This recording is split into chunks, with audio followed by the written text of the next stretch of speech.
Hello दोस्तों, welcome to my another video.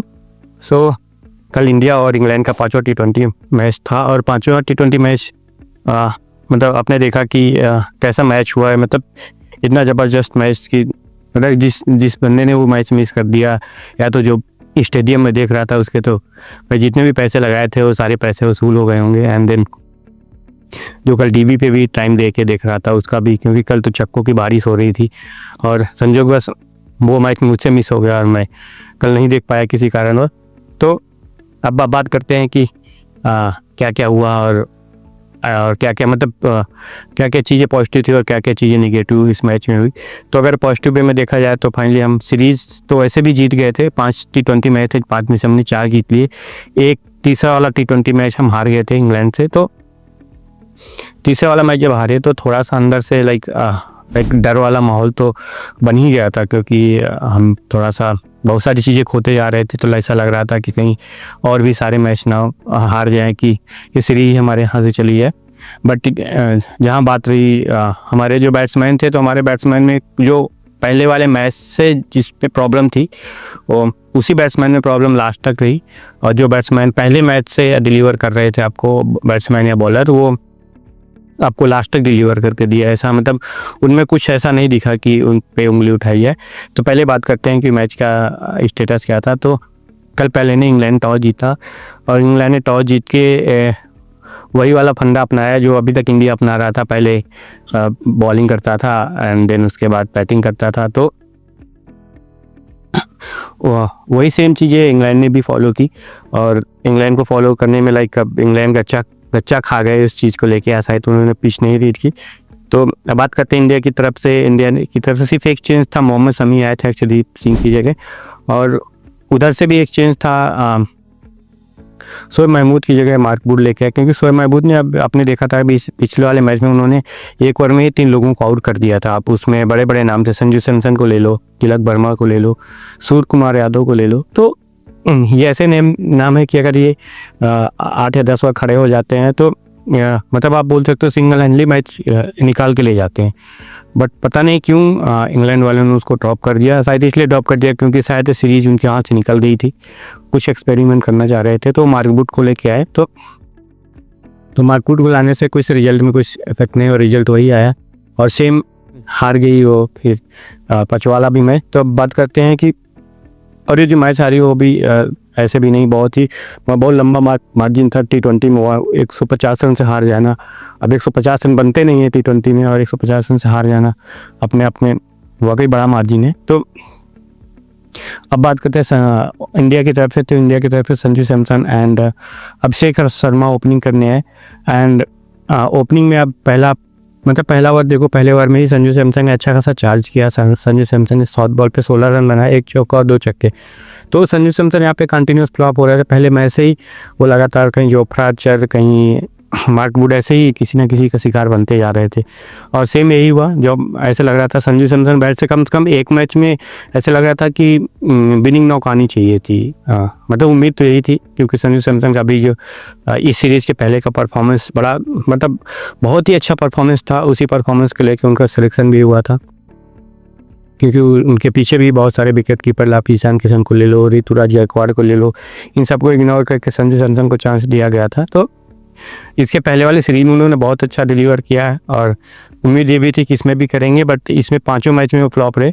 तो कल का भी मैच ऐसे ही रहा, उनके बैट से ज़्यादा रन नहीं है, बट ये क्या थोड़ा तेज़ रन है। 7 बॉल पर उन्होंने 16 रन बनाया, ठीक है, 228 की स्ट्राइक रन थे। एंड देन उसके बाद अपने इसके बाद अभिषेक शर्मा की तो आप बात ही मत करो।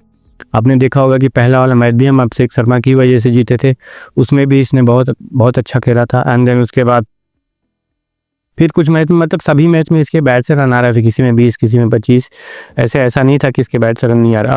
और अभिषेक शर्मा इस टाइप का बैट्समैन है कि अगर ये बंदा आज, चलो ठीक है, आज उसने 54 बॉल पे 135 रन बने, जिसमें 7 चौके और 13 छक्के लगाए। तो ये ऐसा बैट्समैन है कि कभी भी, मतलब आज नहीं, फ्यूचर में कभी भी अगर ये 10 ओवर तक खेल गया किसी भी फॉर्मेट में, चाहे वो टी20 हो, चाहे वनडे हो, चाहे टेस्ट हो, अगर किसी फॉर्मेट में 10 या 15 ओवर तक खेल गया तो इसकी सेंचुरी इसके बैट से मतलब आपको दिखेगी, हमेशा इसकी सेंचुरी दिखेगी। ऐसा नहीं है कि टुक टुक वाला, ये हमेशा आपको पता ही सोचता है कि हर बॉल को बिल्कुल बाउंड्री के बाहर ही फेंकना है।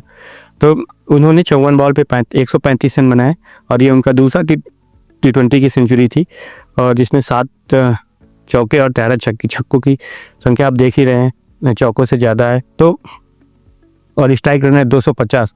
तो अब बात करते हैं उसके बाद तिलक वर्मा। तो तिलक वर्मा के भी बैट्स आपने जब देखा था, हम दूसरा वाला जो T20 मैच जीते थे वो भी तिलक वर्मा की वजह से ही जीते थे। उसमें तिलक वर्मा ने बहुत अच्छी इनिंग खेली थी, और यहाँ पे भी तिलक वर्मा 15 बॉल पे 24 रन बनाए, जिनमें 3 चौका और 1 छक्का शामिल है। अब उसके बाद बात हैं सूर्य कुमार यादव। तो सूर्य कुमार यादव काफ़ी लंबे समय से फ्लॉप चल रहे हैं, तो इस बार भी ऐसा ही हुआ। उनके बैट से रन नहीं आया, उधर हाई का भी आंकड़ा नहीं पार कर पा रहे हैं कुछ दिनों से, तो ऐसा ही दिख रहा है कुछ मैचों से, जिन्होंने 3 बॉल पे 2 रन बनाया। अब उसके बाद बात करते हैं शिवम दुबे। तो शिवम दुबे को अभी आपने देखा कि इसके पहले वाले मैच में भी चांस मिला था, जिसमें शिवम दुबे ने विनिंग नॉक खेली थी। तो एक मैच तो चलो उन्होंने जिता दिया, अपना प्रेजेंट तो शो कर दिया कि भाई हाँ मैं तो हूँ टीम में, और इस मैच में भी उन्होंने अच्छा खेला। जैसे अभिषेक शर्मा एक तरफ से लंबा हिट कर रहे थे, देन उसके बाद आप देखोगे 13 बॉल पे 30 रन इन्होंने बनाया, और वो भी 230 की स्ट्राइक रन रेट से। फिर उसके बाद हार्दिक पांड्या कुछ खास नहीं कर पाए, रिंकू शर्मा भी कुछ खास नहीं किया, एंड अक्षर पटेल भी। तो अब अगर आप देखोगे तो 20 ओवर में इंडिया ने 247 रन बनाए। तो एक समय ऐसे लग रहा था जब इंडिया अराउंड 10 ओवर के पे थी, तो 10 ओवर पे थी, तो उस समय हमारे पास थे आप देख सकते हो 145 अराउंड हमारे पास रन थे। तो ऐसे लग रहा था कि शायद हम 300 का आंकड़ा पार कर सकते हैं। बट जब यहाँ पे जब शिवम दुबे खेलने हैं, जैसे शिवम दुबे खेलने हैं, तो आप देखोगे 10 ओवर से लेके ना 15 ओवर तक, 15 या 2-3 ओवर तो अभिषेक शर्मा को बॉल ही नहीं मिल रहे थे खेलने के लिए। और अगर अभिषेक शर्मा को वहाँ पे बॉल मिलती ना, तो शायद अभिषेक शर्मा जो 135 रन है, तो मुझे ऐसा लग रहा था कम 100 मतलब 150 प्लस ही होता, अगर वो जिस फॉर्म में थे। वो थोड़ा सा स्लो भी हुए उस समय, तो उसके बाद उनका विकेट भी चला गया। अगर ये 20 ओवर खेल जाते तो डेफिनेटली जो 247 रन है, यहाँ पे हमको 310 या 320 के रन देखने को मिलता। और 310-320 बहुत होता T20 में। तो वनडे में भी ऐसा नहीं बनता 50-50 में, तो अपने T20 में हम जो एक्सपेक्टेशन कर रहे हैं वो काफ़ी हाई है। तो अब बात करते हैं जोफ्रा आर्चर की, एंड जोफ्रा आर्चर को भी अच्छी खासी कूद पड़ी। मतलब जोफ्रा आर्चर का जो एक समय था कि मतलब लोग डरते थे जोफ्रा आर्चर से, तो वो साइड टाइम चला गया। जोफ्रा आर्चर 4 ओवर में 55 रन दिए, 1 विकेट, एंड उसके बाद मार्क वुड को भी अच्छी खासी मतलब मार पड़ी। उन्होंने 4 ओवर में 32 रन दिया, 2 विकेट इनको मिली। तो 8, और उसके बाद आप बाल को जेमी वाटन ने 3 ओवर में 48 रन दिए, जिसमें 16 का स्ट्राइक रन दे सकते हैं हम। उसके बाद लिविंगस्टोन की बात करो तो 2 ओवर में 29 रन, ठीक है, इनको भी काफ़ी मार पड़े। मतलब यहाँ पे आप देखोगे, अब भाई 120 बॉल में अगर आप 247 रन बना दे रहे हो, तो भाई कोई भी बॉलर आएगा डेफिनेटली उसको मार तो पड़नी है, चाहे T20 हो, चाहे वनडे हो, चाहे टेस्ट हो, क्योंकि जिस स्ट्राइक रन से बैटिंग हो रही थी, जिस लेवल की बैटिंग हो रही थी, वो वाकई देखने लायक थी। बट अब बात करते हैं जब इंग्लैंड बॉलिंग करने आया, तो इंग्लैंड जब बैटिंग करने आया, तो उस समय आपने देखा होगा कि बेन डेकेट तो 0 में चलते बने, मोहम्मद शमी का शिकार बने। एंड देन उसके बाद अगर आप एक तरफ देखो फिल शॉट भाई कंटिन्यूअस मारे जा रहे थे, ऐसा नहीं था कि फिल शॉट टूटने का चांस ले रहे थे। तो आप यहाँ पे जब सेकेंड टाइम पे इंग्लैंड बैटिंग करने आए, तो इंग्लैंड जब सेकेंड इनिंग बैटिंग करने आए, तो आप देखोगे कि इंग्लैंड की तरफ से इंग्लैंड का जो ओपनिंग प्लेयर है, अभी इससे पिछले वाले मैच में उनकी तरफ से एक अच्छी मतलब पार्टनरशिप आई थी दोनों से। बेन डेकेट भी अच्छा खेले थे, फिल शॉट भी अच्छा खेले थे। बट संजोग बस ये हुआ कि इन दोनों प्लेयर में से एक ही चलता। किसी मैच बेन डेकेट चल गया, किसी मैच में फिल शॉट चल गया, तो फिल शॉट तो बराबर फेल ही हो रहे थे। बट यहाँ ये कि 10, 20, 25 रन बना ले रहे थे। तो T20 में अगर आप 20-25 रन एज ओपनर बना रहे हो, तो वो जो आने वाले बैट्समैन हैं उनके लिए बहुत ही अच्छा होता है। तो फिर से ऐसा ही हुआ, बेन डेकेट 0 पे आउट हो गए। एंड देन बट ये जैसे बेन डेकेट आउट हुए, फिल शॉट ऐसे लग रहा था फिल शॉट विनिंग के लिए जा रहे थे, क्योंकि फिल शॉट आप देखो ना 23 बॉल में उन्होंने 55 रन है, जिसमें 7 चौके और 3 छक्के शामिल हैं। संजू बस शिवम दुबे की बॉल पे आउट हो गए। उसके बाद जॉस बटलर का भी देखो, जॉस बटलर का भी समझ में नहीं आ रहा। जॉस बटलर का पहले के 2 मैच जो T20 के 2 मैच थे, जॉस बटलर बहुत अच्छा खेले। देन उसके बाद 3 मैच में उनका परफॉर्मेंस ऐसे ही रहा, कोई मतलब आपको मार्क नहीं रहा।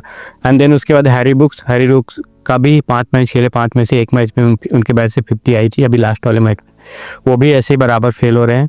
एंड उसके बाद लिविंगस्टोन स्टोन भी एक ही मैच में चले थे। एंड उसके बाद जेके बैथल जब से आए हैं पता नहीं आरसीबी वालों ने क्यों इन पे इतना पैसा खर्चा किया है। तो इस समय ऐसा लग रहा है आरसीबी का थोड़ा सा बैड लक चल रहा है। फिल शॉट थोड़ा सा फॉर्म में दिखे तो ऐसा लग रहा था चलो ठीक है, वो भी एक ही मैच में उन्होंने अभी रन बनाए हैं।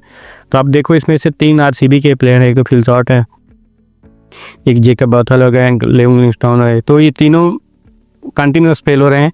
तो ऐसा लग रहा है इस बार फिर लगता है आरसीबी की नैया बड़ी डगमग करती हुई दिख रही है। बड़ा मुश्किल लग रहा है कि उनका फाइनल और सेमीफाइनल तक पहुंचेंगे, बट हम उम्मीद करते हैं कि शायद ये फॉर्म में आ जाए।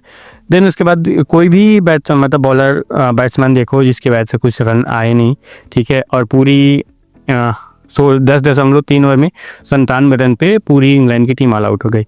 तो ऐसे लग रहा था कि वो अब आपने देखा होगा कि जब से ये बेसबॉल आया तो बेसबॉल का एक ही हमको लगा, जो तीसरा वाला मैच हम लोग हारे थे तो थोड़ा सा लग रहा था कि इंडिया की तरफ से कुछ गलतियां हुई थी, जो हम लोग लेफ्ट राइट का कॉम्बिनेशन बनाने के चक्कर में थे। बट हाँ, वहाँ पे हमारी टीम सिलेक्शन को भी लेके भी गलतियां थी, नहीं तो हम शायद सारे मैच जीतते।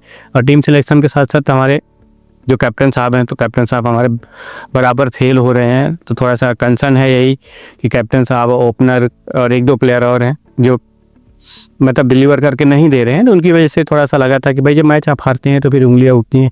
अब जैसे यहाँ पे भी देखो सूर्य कुमार यादव के बैट से रन नहीं आया, ठीक है, बट ये है कि हाँ अब सूर्य कुमार यादव की कमियां छिप जाएंगी क्योंकि हम मैच जीत गए, सीरीज जीत गए हैं। तो बट ये है कि सूर्य कुमार यादव को थोड़ा सा अपने बैटिंग पे काम करने की ज़रूरत है, क्योंकि वो बहुत बड़ा नाम है और उनसे हर मैच में तो चलो नहीं, बट ये कि हर दूसरे तीसरे मैच में उम्मीद करते हैं कि कम से कम एटलीस्ट एक मैच में तो उनकी तरफ से विनिंग नॉक आनी चाहिए, चाहे जैसे हो।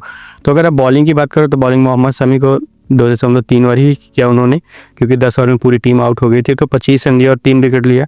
हार्दिक पांड्या 2 ओवर में 23 रन, थोड़ा मार पड़ गई इनको। वरुण चक्रवर्ती 2 ओवर में 25 रन और 2 विकेट। भाई ये बंदा समझ लीजिए इस समय बिल्कुल ऐसे लग रहा है अपने पीक पोजीशन पे है और इसको T20 से अभी ड्रॉप करने की ज़रूरत नहीं। मैं तो बोल रहा हूँ कि इसको वनडे में भी अगर आप ये लोग चैंपियन ट्रॉफी में भी इसको कंसीडर करते तो शायद अच्छा था, क्योंकि इसको अभी तक हमने देखा कि अभी इंग्लैंड में भी ये बंदा, अभी यहाँ इंग्लैंड टीम आई, इसको नहीं पढ़ पा रहे हैं।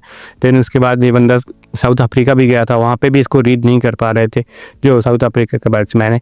तो इस बंदे के अंदर क्वालिटी है, जब से ये दोबारा रिटर्न किया है तब से। तो ऐसा उम्मीद हम कर रहे थे कि शायद इसको चैंपियन ट्रॉफी में सिलेक्ट करते अजय की स्पिनर, तो बहुत अच्छा होता। तो बट ठीक है, नहीं किए, कोई बात नहीं। बट अब रवि बिश्नोई की बात करें, रवि बिश्नोई 1 ओवर किया, 9 रन 1 विकेट उनके हिस्से में आई। अब बात करें शिवम दुबे 2 विकेट ले गए। और देन उसके बाद अभिषेक शर्मा 1 ओवर किया और 3 मतलब कल तो अभिषेक शर्मा के आप समझ लो कि 1 ओवर बॉलिंग किया, 3 रन दिया और 2 विकेट। तो अभिषेक शर्मा ऐसे लग रहा था कि अब कुछ भी कर रहे हैं तो अच्छा ही हो रहा है। जब बैटिंग करने आया तो तड़ातड़ दिया उन्होंने, जब बॉलिंग करने आए तो अभी उनको 2 विकेट निकाल ले गए। तो ये एक ना उनकी तरफ से आप देखोगे मतलब ऑलराउंडर परफॉर्मेंस, जैसा हम लोग सोच रहे थे कि ये हमको एक ऑलराउंडर मिल जाए जो बैटिंग भी कर सके, बॉलिंग भी कर सके। तो वो ऐसा लग रहा है कि अभिषेक शर्मा उसकी कमी पूरी कर रहे हैं। बट ये कि अभिषेक शर्मा का जो खेलने का तरीका है ना, वो बड़ा प्रॉपर लगता है। ऐसा नहीं है, क्योंकि वो जब तक रहते हैं तब तक सामने वाले बॉलरों की बिल्कुल समय धज्जियाँ उड़ाए रहते हैं। और जैसा एक समय था वीरेंद्र सहवाग, और एक समय अभी आप देखो रोहित शर्मा भी ऐसे ही बैटिंग करते थे कि, और उम्मीद ऐसे ही होती है कि ओपनर, अगर कोई भी ओपनर हो, चाहे वो संजू सैमसन हो, चाहे वो तिलक वर्मा हो, सॉरी अभिषेक शर्मा हो, चाहे रोहित शर्मा हो, तो हमेशा ओपनर से ही उम्मीद होती है कि अगर वो 10 ओवर तक खेल गया तो उसके बैट से एक मतलब सेंचुरी आनी चाहिए, क्योंकि उसके पास टाइम नहीं होता टुक करने के लिए। और अगर टुक कर रहा है तो फिर ओपन करने की ज़रूरत नहीं, क्योंकि ओपन आपको पता ही है कि 6 ओवर पावर प्ले के होते हैं। पावर प्ले में सिर्फ 2 फील्डर होते हैं जो सर्कल के बाहर होते हैं, तो काफ़ी मैदान होता है जिससे आप चौके छक्के लगा सकते हैं। तो एक ओपनर से यही उम्मीद की जाती है। बट अभिषेक शर्मा इतना जल्दी सब कुछ कवर कर रहे हैं, तो ऐसा लग रहा था कि आने वाले टाइम के सुपरस्टार बनेंगे अगर ऐसा ही रहा इनकी तरफ से परफॉर्मेंस। तो अब बात करते हैं जो बहुत ही अच्छी न्यूज़ है, और वो न्यूज़ है कि अंडर 19 वुमेन्स टीम है वो फाइनल जीत गई है वर्ल्ड कप का। और पिछले साल का भी वर्ल्ड कप, पिछला वर्ल्ड कप हुआ था वो भी हम ही लोग जीते थे।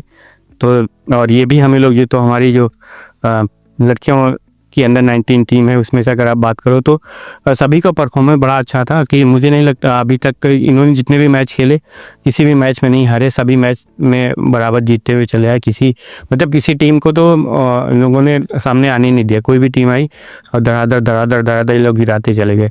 तो अगेन से कांग्रेचुलेसन करना चाहेंगे इंडियन टीम को।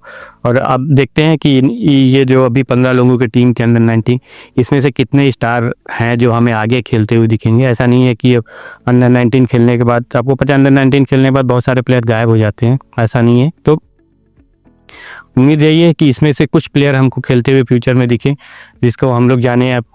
तो so thank you guys for watching my video, please like and subscribe.